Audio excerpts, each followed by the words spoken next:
Welcome to the Geek podcast where ergonomics matter. I'm Void and I'm here with my co-host Beej. I'm so comfortable. Good. Today we're talking about home office setups because it's still kind of pandemic time and we've been working in our home offices, and we thought this would be kind of a nice companion piece to the other episodes we did about working from home. Yeah, especially when we've had people ask about them. Like, what do you work with? How do you actually deal with this? So it's a good time to really talk about what we feel is necessary to work from home. Well, not maybe necessary, but ideal for us, I suppose. Right, because after you work from home for a while, like both of us have done, you find the things that matter and the things that don't matter as much, but then you realize that there are a couple important things that like you want to get right, because otherwise you'll just be in pain or hurting yourself in the long term. Yeah, for real. Like the struggle is real when it comes to back pain. It is. So we're going to run through kind of our setups here without diving too deep onto any one thing. But if you have specific questions, you can always go to Slack or Discord or, any of the Twitter, any of our places, and ask us, and we'll happily answer. Yeah, for sure. Yeah, so I'll dive into mine. So I have a MacBook Pro as my laptop, and that's like my main monitor, like right in front of me right now that I'm looking at. Okay. So you actually use the laptop itself as your main thing. Like, I do. I'm assuming it's a 15-inch, or is it a 17? It's 15. So okay.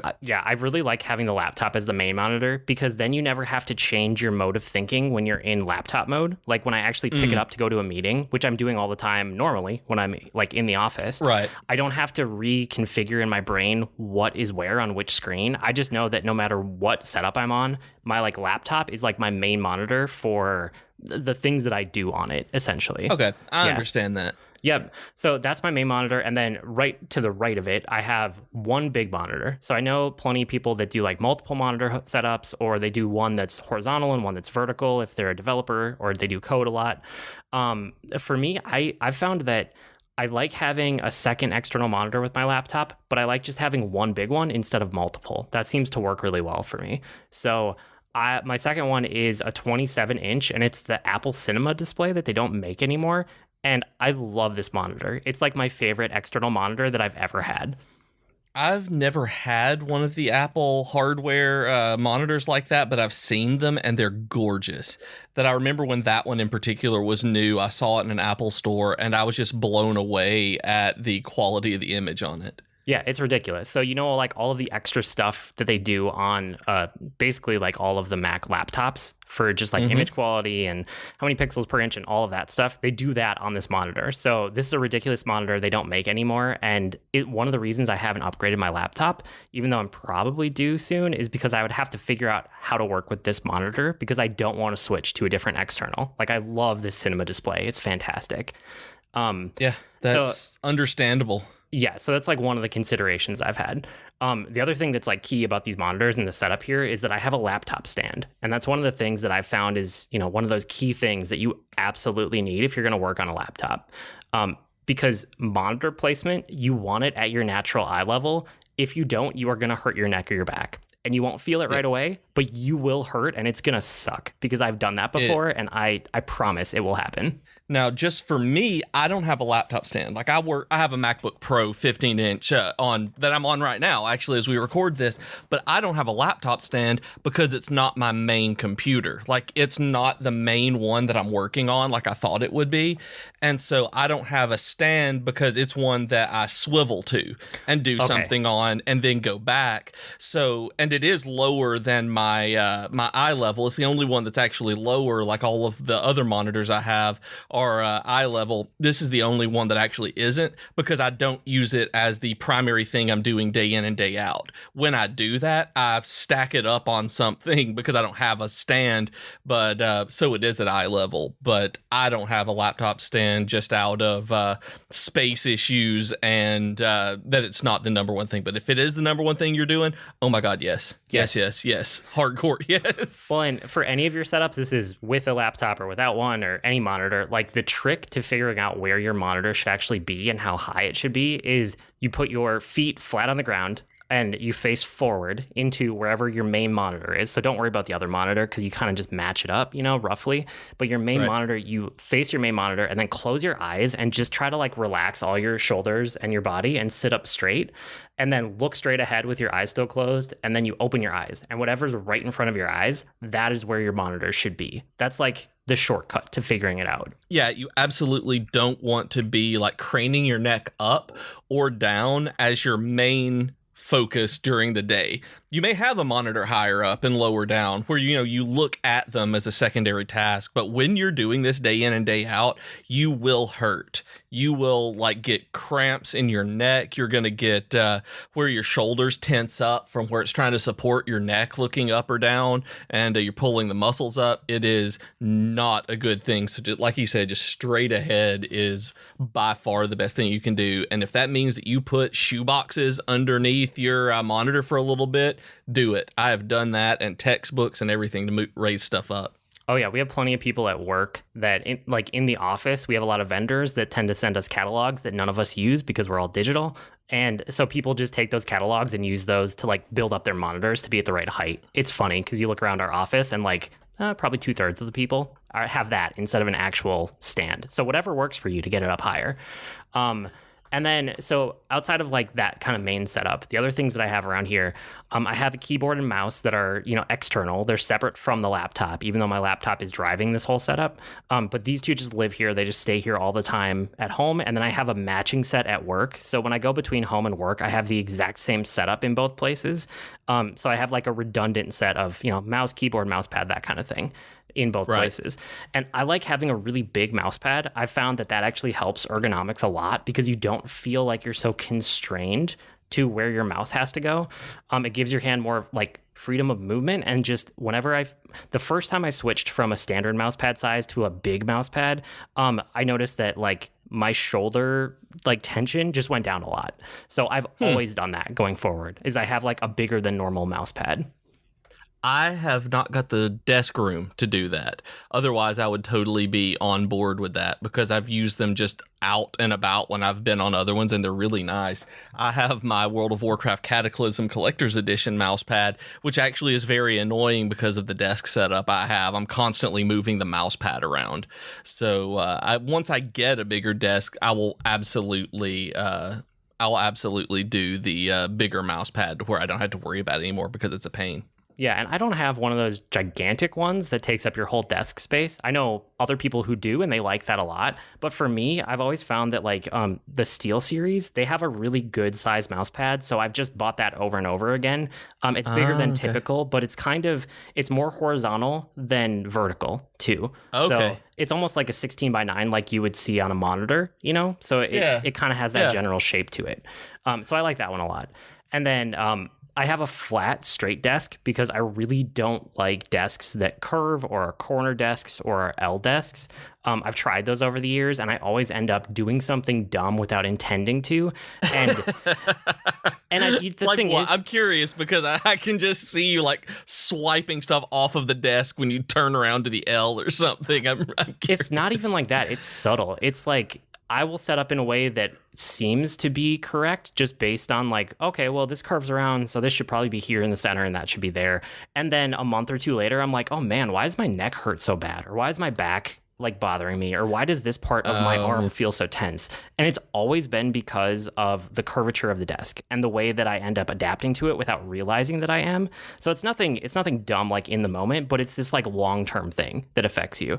So as soon as I moved over to working on like the flat part of a desk, even ones at work, like I have an L desk at work, and I just ignore the whole curved part and the whole like right side of it, and I just use the flat part because it's so much better for me ergonomically. So at home, when I buy my own desks, I just do a flat, straight desk with no curves to it, and I found that works great for me specifically. So how with that, because I have an L desk, and so I'm curious because even with the L desk, I don't have enough space, that I don't have enough surface space on either of them to really get the stuff done that I need. And so I'm getting a bigger one soon. But how much space do you have like to write things down and keep up with paperwork and things when you need to do non-computer stuff? Because I found that's the big issue for me, is finding enough really counter space to do other stuff. That I can get the technology, but whenever I have to have stuff to write on or take notes or just anything really quick, or even just store stuff, that I run out because my desks aren't deep enough or wide enough to accommodate the stuff that I want or need. I usually have a little bit of space off to one side or another, but I do so much digitally. I know you do more physically than I do, for like your writing and note taking and stuff, but Right. I've moved so digital focused that it's never really been an issue. And then I have storage right nearby. So I have like a couple other office, kind of cabinet setup, not anything official, not like office-y, but just like an IKEA thing over there that works as like an office storage thing and cabinet. And my desk, off of the side of it, I have a couple shelves on it too that are built into the desk. Yeah. So all of that together is like plenty. Yeah, that would be. I could see that. Yeah. So yeah, the desk has a couple, that's kind of the storage stuff around me, right? And then the other things, like on my desk, I have multiple headphones, which I know I've talked about before, switching between headphones for different purposes. I'm the weird one there, not all of you, but that's okay. I know that about myself and I'm fine with it. And then I have a Blue Yeti microphone, which has been basically for like podcasting, but also I still do a little bit of video production work, so sometimes to record something on that. And then lately it's been for like conference calls, just because everybody's on Zoom or Google Hangouts or Microsoft Teams or whatever, because of the way of the world lately. Mm-hmm. Yeah. And it's a good mic. That's the thing. The Blue Yeti gets a lot of gets crapped on a lot in different podcasting forums because it is an entry level mic, but it works and it's high quality. Like, y'all have listened to this and have talked to us. We've gotten a lot of reviews and feedback from people about the quality of the sound. And it's through the Blue Yeti. There's no sense in having to pay for an absurd price to get hardware when you don't need it. No, Blue Yeti is fantastic if you're going for like a microphone that goes in via USB. The thing is, if I would step up from this, I wouldn't use a USB mic because I know audio, because I did production for so long. I would move over to an XLR, which means I need a breakout box, which means I need a bunch of other things, and I just haven't wanted to invest in that because this one is fine and I like it. Exactly. It's a really solid mic. And, but beyond that, I have soundproofing foam a little bit. I'm not like completely surrounded by it. I'm not in an audio booth or anything, but I have like 2 rows of panels in front of me, behind all my monitors, behind my desk. And then I have like 1 row of panels kind of behind me. And it's because my desk is in kind of this corner alcove in the room that I'm in. So if I don't do this, the sound bounces around a lot, but if I just did a little bit like this, it's more than enough to make the sound be live enough, but also dead enough, which is audio terminology you guys don't have to worry about. But yeah, it's been a good setup for me. And then, I have odds and ends within reach. Like I said, there's a couple drawers to file things around. I have some geeky toys on my desk, which whatever. But I would say the other thing that's super key, and again, right, like laptop, making sure that's at the right height for you, monitor stands, those are key things. The other thing is your chair, because you want back support and you might not realize how important it is until 2 or 3 months down the line where you're working from home and you're like, why is my back and my shoulders and my neck just destroying me? It's because your chair doesn't have back support. Yeah, that's exactly right. You are 100% on that. And that is literally what happened to me. That I'd been using a chair for a very long time that was just an office chair that I'd used for years. On top of it not having specific back support, it was also something that had been worn out over the years. It's what I'd played WoW in. It's what I did all of my PC gaming in, everything in this chair. But when I started working in it day after day, my back started hurting. That I couldn't figure out exactly what it was until I saw some stuff online. I was like, oh, I don't have anything supporting my lower back right now. And I had to get a new chair, and it made all the difference in the world.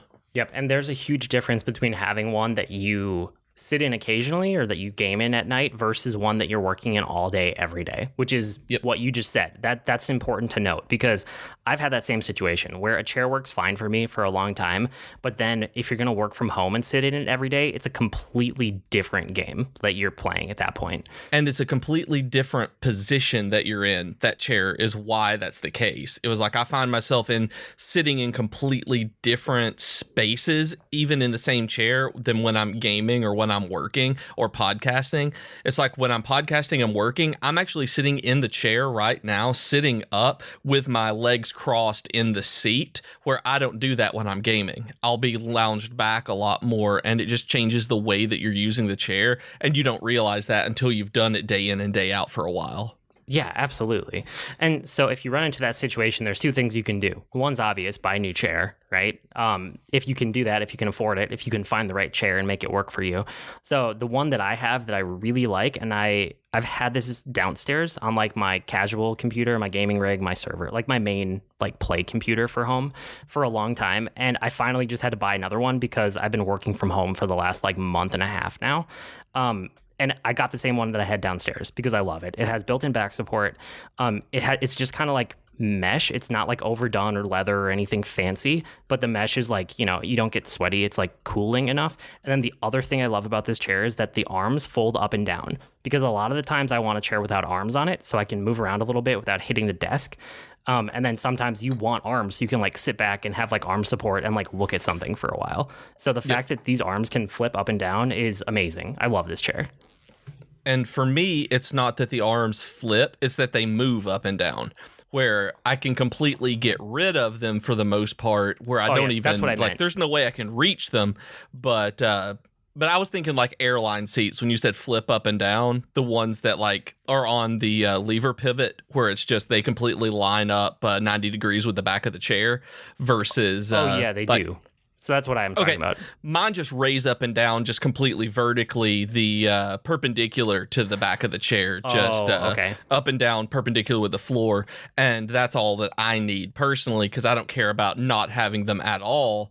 It's just that sometimes I don't need them directly under my arms. Got it. Yeah, I like the ones that actually flip away so that you can basically have a chair with arms or without arms, and it's super easy. You just rotate them up or down. Right. And so that's one option, right? You can go buy a new chair that you like or that looks more ergonomic or whatever. It's tricky. Like finding the right chair for you is a really hard process. The other thing is, if you have one that mostly works for you, but suddenly it's not because you're in it all day, every day, just go buy a back support pillow. They sell ones for office chairs, and I've done that before, and they tend to work really well. Like it'll solve 80 to 90% of your problems with it. Maybe not 100%, but it'll get you most of the way there. And it's really odd how I thought that a really soft chair is what I needed, but it's not necessarily what I needed after I got a new chair. Like I ended up not getting a super plush chair because they end up wearing out so quickly. So I got one that when I'd read reviews that wouldn't wear out quickly, but also would stand up to actually, not make me hurt from sitting on wood or something like that, a hard surface. Yeah. So those are kind of like the main points we wanted to hit. And that was through the context of my setup. But beyond that, like you should run through actually like what you use, because I know that people have asked both of us for our exact setup and what we use. So what's your day-to-day look like? So my day-to-day is I'm on an L desk. It's a hodgepodge of an L desk. I have a folding table that needs to get upgraded very badly to my right, and then the one I sit or to my left rather, excuse me, because I'm left-handed, so everything tends to be on the left. And then I'm facing forward on a Windows PC. The MacBook that I'm on right now, facing off to the left, I have the 15-inch MacBook Pro in the center of the desk, a webcam on top of a couple of shoe boxes above me that I use for my streams for work, and then a 27-inch monitor to the right hooked into my laptop. I use both of these basically as my secondary computer, and then the main one I use is actually a Windows desktop that has two 27-inch monitors on it as the main part of the L. It's mainly because I have a keyboard and mouse hooked up to it because of space issues that I use it more often than the Mac. No other reason than that. But I will sit on it, swivel back and forth as I need to, keep different notifications up on different ones. But I have 4 monitors in front of me on and going at any given time because I don't like having a lot of window clutter. I don't like having a lot of multiple things running on the same monitor. So I may have like Audacity running in one monitor, and maybe iMessage, and then like just a Windows browser or a browser on the other. And then I may have Discord and Slack up on one, and that's it. I might have Snagit up on one, and that's the only thing I'm doing in that one is editing video or editing images, where I may be writing the article in another one, but I may have all of my social stuff on my laptop over here to be able to swivel and type into, where I use them basically as extensions of each other, even though they are completely like two separate machines. That's super interesting. That's probably also why you're running out of space. It is. I mean, it is space is at a premium, and I've used my monitors as a big part of that. But a lot of it's also clutter. But the tables and desks that I got are actually small. Like they're very, very small, portable one way or the other. Like it's a folding table, so it's portable. That I'm going to get I have a much bigger desk actually that I bought to change out with this. But Jennifer started working from home, and she needed a desk, so we put it together and set up her home office space as well, with a much bigger desk for her, since she didn't have anything but the couch. And but yeah, and I have a Target desk, like the one that I use mainly is a Target desk, and I will never do it again. Like okay. I tend to just go for like, yeah, I just need this, and it looked exactly like what I had in mind, and I hate it. Like it's just, I don't like the desk at all. I don't like the drawer. I'm just not a fan, and it's just a straight up like computer desk, flat, no frills, nothing on top, just one drawer. Thought it was going to be what I wanted. Absolutely not. But it is absolutely like the setup that I need is an L-shaped desk for all of the way that I found that I work. Because if I don't have all of this around me, I get cluttered and overwhelmed in terms of just the space on my computer. I don't know if it makes sense, but I have too much going on a monitor. I end up losing things. So I tend to keep it spread out like this. Well, as long as it works for you. I mean, that's always the key, right? Is finding what works for you. Yep. And it took a long time because I thought that I could work from the couch for a while just on my laptop. And that was not the case. Even though I love the MacBook being able to switch between desktops, like I use like 3 or 4 different desktops. Like I'll keep just Photoshop on one desktop, swipe with 4 fingers, get to Snagit or something like that and get to a browser. But I thought I could do that solely, and it was not the case at all for me. I had to come and get a designated space where I could see everything all at once. That makes sense. And then because of that, like my chair, like I'd mentioned, I used that office chair, but I ended up getting one of the gaming chairs, like one of the cheap ripoffs of the DX Racer kind, with the blue and black stripy thing in the back with the headrest and all of it. But it also has a footrest, the back support pillow, and everything is adjustable. Like I can lean up and down,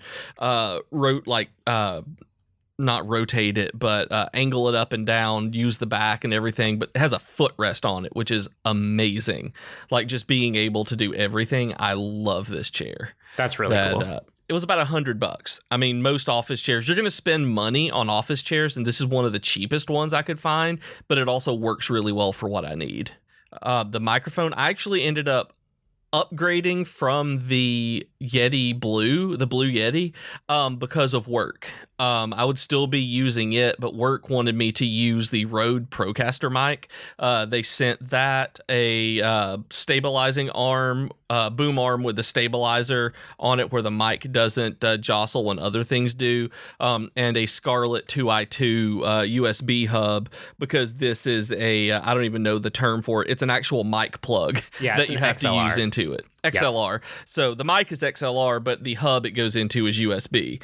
And then I have the Logitech C22 webcam above me, which I'd rather have a camera that had depth of field in it and you were able to adjust the aperture, because webcams you can't, but that's a cost I just haven't wanted to spend because it's not necessary. It's just something I want that would make everything look a little nicer. Yeah, that makes sense. But I like it. It works for my streams. Like I said, I'll eventually upgrade, but to pay the $300 to $600 just to get the one thing hasn't been something that I've needed to do. So I haven't wanted to. And then I'm the opposite of you in terms of headphones. I have some sort of old janky off-brand headset that I only use for listening on podcasts and meetings when I have to, when I need headphones on. Like, I don't use it for anything else. Because I work home alone usually, I just keep the speakers on. I don't worry about headphones. I don't need them. So I have this, janky old headset where the padding on the ears is starting to fray, and I'm just like, yeah, I can hear in them. It's fine. I don't need noise canceling stuff, so I don't have to, because I'm not in an office space, and I live in a residential neighborhood instead of anywhere near bustling traffic or construction or anything. So there's not a whole lot of just ambient noise. So they work fine for me. Yeah, part of the thing that's interesting for me is I barely have any speakers anywhere in my house, just because with 4 people living under the same roof and all of us we're streaming, we're listening to music, where I'm listening to podcasts while my kids are watching videos, while my wife is watching something on YouTube. Like, the modern technology where everybody has a phone or an iPad within reach at all times, if none of us had headphones, we would drive each other insane. So that's part of it, is like, really, I don't even have external speakers hooked up to my main TV, and that's probably the only device in my house that regularly is like outputting audio into a public space, because everything else, my family's using wired or wireless headphones in one way or another, just to give each other like kind of our own space and our own whatever we're consuming. I could see that, because with it being just me and Jennifer, we don't actually worry about headphones with each other or anything.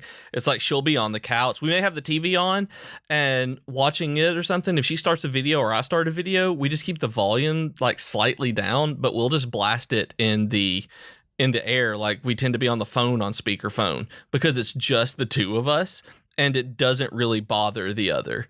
If we had, 2 kids on their own devices, as well as my stuff and her stuff, that's a completely different story, where it's really competing at noise pollution at that point, instead of just kind of existing like ours is. Yeah, exactly. So we don't actually find a lot of headphones around here. They're mainly used for exercise. Honestly, the headphones that we have are earbuds and different things like Bose Sound Sport headphones, and like I have some Aftershocks Trek and Beats, Power Beats, 3 wireless ones, but they're all for running. I never hook them up for just daily use. Yeah, and for me, I'm ridiculous with when I switch headphones. I have, I think, 4 headphones within reach of where I'm sitting right now. And then if I think about my downstairs setup, I have another 1, 2, 3, 4, 5. Yeah. So I have like 9 different pairs that I use regularly enough. And that's without even counting anybody else in my family. Wow. I don't own that many headphones. There aren't that many pairs of headphones in our house. Yeah. And it's just a different way of doing things. But like I said, working from home, I can generally just keep these old speakers. These are like 25-year-old speakers for my computer. Like, I've been using these since before college. Like, these speakers that I have on my desktop have been through some stuff. And they work. It's one of those things, like, I'm not an audio guy. I don't tell the difference between okay audio and good audio. Sometimes I can hear great audio, the difference between good and great, but it's like, it's sound. So I don't mind having these janky everything for audio on. The funny thing is, I'm not even like an audiophile. Like, I'm not somebody who obsesses over the difference between like good and like great or perfect audio, but I definitely hear the difference between bad and good, because again, production background, like, I can't help it. But as long as it's good enough, like, I don't really care. I don't obsess over it. I just like different headphones for different uses, so I do it. No, that's true. That's true. I do hear between bad and good, because I got some when I was in Spain on a work retreat. Like, they gave us these earbuds for one of the tours that we did, and I could hear the garbage. I could hear the sound artifacts in them and the tinniness and what they didn't have. And it was like, oh man, I guess I can tell the difference in bad. But once it, is not bad, it's like, okay, it's sound. Yeah. So I also have an armchair behind me. Like, I went out, and I think we got it on either Facebook Marketplace or Craigslist. I found this perfect, like, green, fluffy armchair that I wanted in my office to be able to curl up on, read a book, or work on my laptop. And I do not like doing that at all. It has become a shelf for things, and I want to get rid of it so that I can either put decoration there, more storage or something, because it was one of those things that we moved in early on when I thought that was how I was going to work, and it turned out that it didn't, and it's one of those relics of the before time, before I settled into what a work from home office needed to be, what stuff I needed. It's one of the ones that I thought I needed, but don't. Yeah, that's interesting. Replace it with some kind of shelf and you'll be happier. Yeah, I'm going to. Like, I want to get some sort of shelf or maybe even some like retro lockers or something over there that would look cool. Just something that's not this ugly. And it's not even ugly. It's ugly now that it's piled up with, I see right now, 1, 2, 3, 4, 5 hoodies, 3 pairs of underwear. They're clean. Pair of shorts, pair of jeans, a body pillow, a Kingdom Hearts 3 only at GameStop box, Spider-Gwen plushie, running socks, and Sabine doll, and a blanket, and a journal on there. So it is a garbage pile that I thought I was going to use that I don't. Yeah, and that happens sometimes. Sometimes you try something with a setup, and then you're like, well, I never actually used that. Time to redo it. Yep, and I like I said, I always think that I'm going to do something with it. I'm like, oh, I could, I actually need to start using this. I'll clean it off, and then it just gets piled up again with, all of what I just listed. Yeah, for sure. Well, okay, so that's kind of our setups. If you guys have any other questions, because we know a bunch of you actually asked about this, so we were trying to be as specific without droning on for too long about this. But if you have more questions, hit us up on any of the places on Twitter, Slack, Discord, all of our places you can reach us. Of course, you guys can support the podcast at patreon.com/geek2geekcast. And we're part of a podcast network. We're part of a media network, really. I mean, we have podcasts, we have streamers, we have the Geekery blog, all of that and more at geek2geekmedia.com, or go to geek2geekmedia.com/subscribe and get it sent right to you. So beyond that, what have you been doing for Geekery this week? Still mostly Animal Crossing. That's okay. Jennifer and I are playing a lot of it just in our spare time. We're playing it with Riley and my nephew and my sister-in-law, which is really great that she got into it as much as she has. Like, my sister-in-law really got into this game, and it really surprises me, and it makes me happy. I'm really thinking about getting my mother-in-law a Switch and Animal Crossing for Mother's Day. We're still looking. Like, it's impossible to find a retail full Switch right now. They're very hard to find. They haven't been price gouged.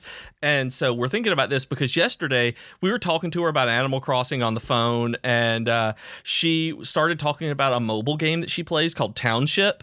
She's been playing for about 5 years of building her town, the co-op that she's in, talking with people. Like, she's a leader in this co-op that we had no idea about on this game, this mobile game that she's been playing, talking about how pretty her town is, that she loves it. Like, other people just throw stuff around, and that she places hers and is really proud of it. And we're like, you would love Animal Crossing. Like, this is your kind of game. And so we're really thinking about doing that for Mother's Day. And I found that I like this kind of game a lot too. So I started playing Stardew Valley again. I downloaded it on Switch. I just don't think I like it. I don't like the UI. I'm just not a big fan of the way that it plays. And so it's okay. It's just not one of them that clicks with me. But I did end up getting my time at Portia on Switch after all, and I'm liking it. Like, I do actually want to play through it more. Like, it's more along my line of games. And then there's a demo of Doraemon Story of Seasons. I don't even know that one. Okay, so Story of Seasons is actually Harvest Moon.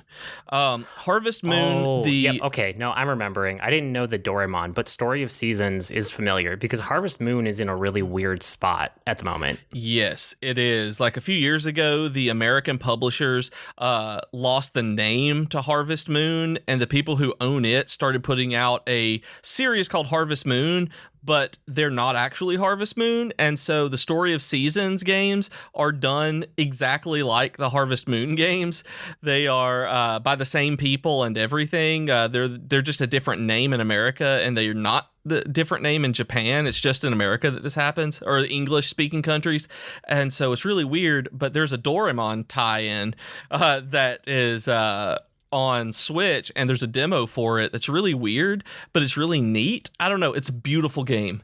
Like, that's one thing. Like, I may continue playing this game. I might get it, not because it's like these life sims that I'm liking right now, but because the game is like has like watercolor painted backgrounds, and the animation is just gorgeous. Like, it's one of the prettiest Switch games I've seen. Cool. That you should look into it and download the demo just to see the backgrounds and how they did the graphics on it, because it looks like you're walking around on a watercolor painting with the even the edges, and it looks textured like watercolor paper. It's really cool. Like, they did a great job with the visuals on that game. That's awesome. I'm glad that you found more that you're interested in and that you're liking, even if Stardew wasn't one, but at least like you kind of have almost a new genre or like subgenre of game that you've realized that you like, and now you can explore it.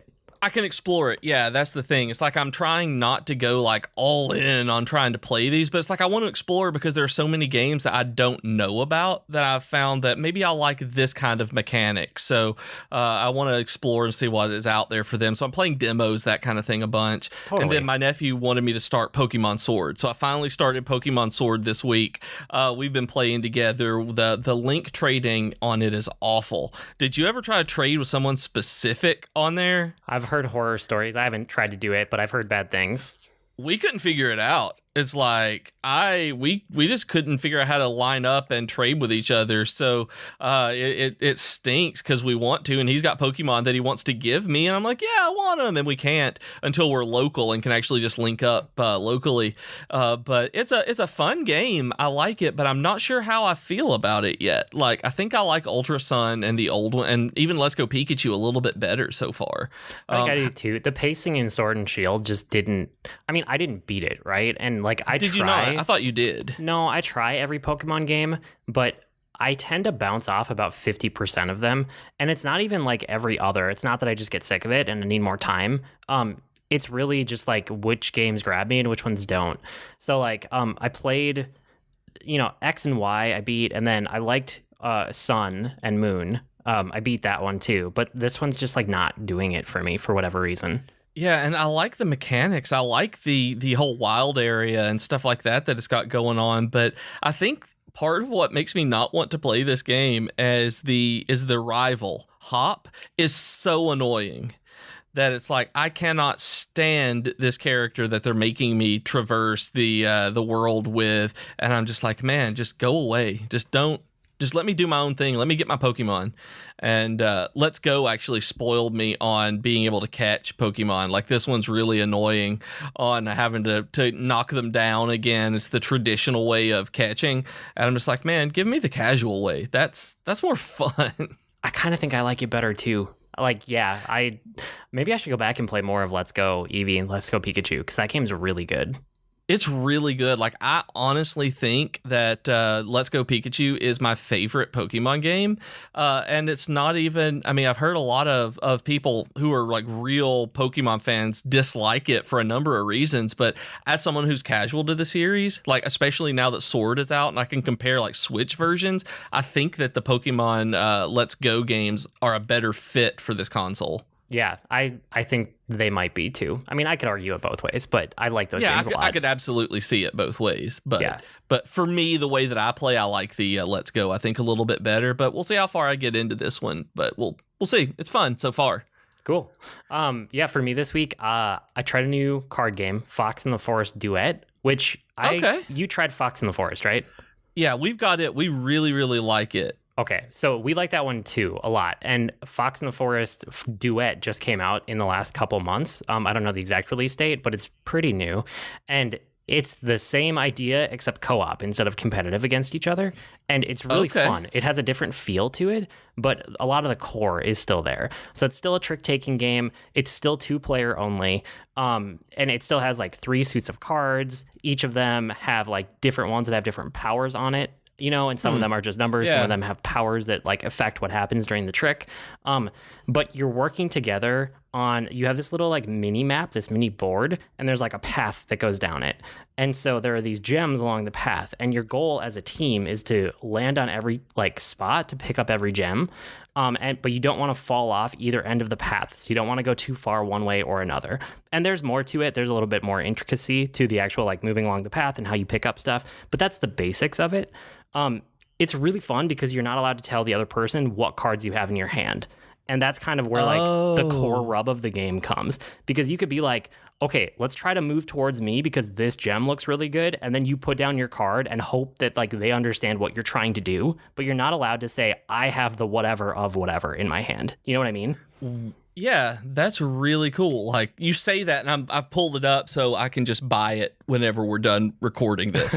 Like, that's because that's the one that we actually keep in the living room on the TV stand for when we want to play something like that and interact like directly with one another, but still like play a game, not just have to, not sitting and talking like we do, but actually like play a game and interact. That's exactly the kind of thing that we love. And so Fox in the Forest hits it. So this duet, like a new game for it. Yeah, let's do it. Yeah, it's super fun. It's really good. So I highly recommend it if you're into any kind of card game, trick-taking game, two-player game. All of those are a great fit. And then I also beat Final Fantasy VII Remake, which I know I talked about the last couple of weeks. I'm not going to spoil anything near the end here, but I will say I finished it. It was really good. I liked it. I am cautiously optimistic about what they did with the ending and what that means for the next game in this series. I talked to you about this a bunch over text message, but I'm not going to do it here on the podcast because I'm trying to be nice to people for spoilers. The one thing I will say is that I don't do a whole lot of platinuming stuff on PlayStation. But for Final Fantasy, I always consider it. Like, Final Fantasy 15 is one of the few platinums I have on the system. So I beat this game and I immediately went and I looked at the trophies and what I would need to do to get a platinum, because I was like, maybe I'll explore this. And ultimately what I landed on is that my first playthrough of the Final Fantasy VII Remake was really good. It was fantastic. But there's probably too much padding and filler and like slower pacing in here for me to do a replay of it, which I would absolutely have to do. And it's because there's a lot of really good like character development moments where they force you into walking slowly as characters are talking. And it's great the first time through, but I wouldn't want to sit through that again on a second playthrough. You know what I mean? Yeah, absolutely. Like, that's one of those things, like, I don't want to play through Final Fantasy 15 again, that as much as I loved the story and the way that they told it, I have a feeling like that kind of thing would be very tedious the second time through. Yeah, and it doesn't feel like padding. It doesn't feel like filler the first time through. But as I was considering a second playthrough, I was like, ooh, actually, yeah. And some of the dungeons are probably a little too long, and they don't need to be. But again, none of it bothered me in my first playthrough. I don't want to detract from that. I thought it was a really good game. It was fantastic the first time through it. I just don't think it's one that I want to replay. I'll just wait for the next part of the remake series to come out, and I'll take it from there. So yeah, Final Fantasy VII was good. The other thing is I'm kind of out of new video games. So I was looking in my backlog, which I rarely ever actually get around to, but in this year of pandemic, here we are. Like, there's finally time to get into the backlog. And Hitman 2 is a game that I absolutely loved and did not have enough time for when it came out. And I know I retroactively like gave it my game of the year in one of the years because I was making up for the fact that I missed the year that Hitman actually came out, like the newer one. But for Hitman 2 specifically, I think I only played through each level like one time, and then something else came up and I never got back to it. And the way to actually have fun with Hitman and like really enjoy that game is to play the same level over and over and over, which is not something I typically do in games. But the appealing thing is that there's all these objectives and all of these like, can you do this feat? Can you do this kind of assassination? Can you discover this new thing about it? Can you make this really odd circumstance of things all happen at the same time in a perfect way? And that is what's fun for me, because it's systems and it's loops of characters within those systems, and you get to act on them and mess them up and then do interesting things with it. And so I still absolutely love like the new Hitman and the new Hitman 2, where I think I have to say that because if you actually look up Hitman, there's a game that came out in the PS2 era for the first one. It's a long time ago. So I'm thinking so because I'm remembering it in college. So that would be Xbox and PS2. Yeah, so I think Hitman was technically like 2016, maybe 2017, and then Hitman 2 was probably 2018-ish. Right. And so I got back to Hitman 2 this week, and I started playing it the way where you really dig into it. So I played the Night Call, which is like the beach level. It's essentially the tutorial level. I played that for probably 10 hours, maybe 12 hours. Oh, wow. Just playing it over and over. And I got like almost every single achievement on it. There's a set of classic achievements that I just don't find that interesting. And so I skipped those, but I did literally everything else. So all of the feats, all the assassinations, all of the, things here and there. And it just makes you play the game in different ways. So one of them that was super fun was there's this like shinobi line of them where it's like 5 challenges and you have to go find like the samurai sword and the shurikens, Shurikens? ninja stars. Yeah. And you use those and you have to also be like silent and never caught. And you do a bunch of challenges with that. That was so fun. I loved that. It was fantastic.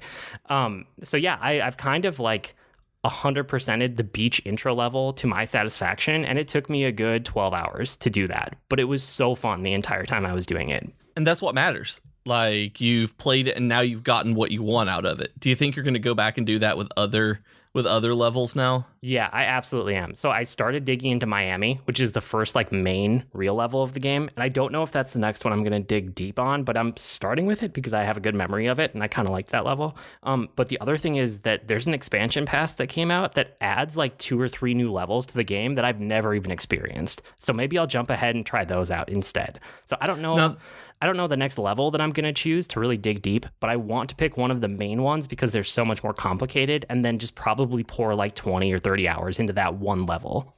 Yeah, even just the first episode of the first Hitman of this series, of the first Hitman here that I played, the difference in the intro level on the boat and Paris was insane.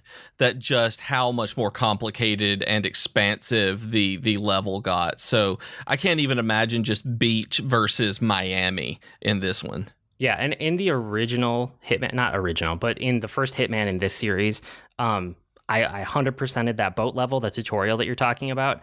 And then I played through all of the other levels. And then I went back and I replayed Paris until I had like everything done there. And that was a level that I put probably 30 or 40 hours into, just like knowing absolutely everything about it. Cause that was a fantastic level too.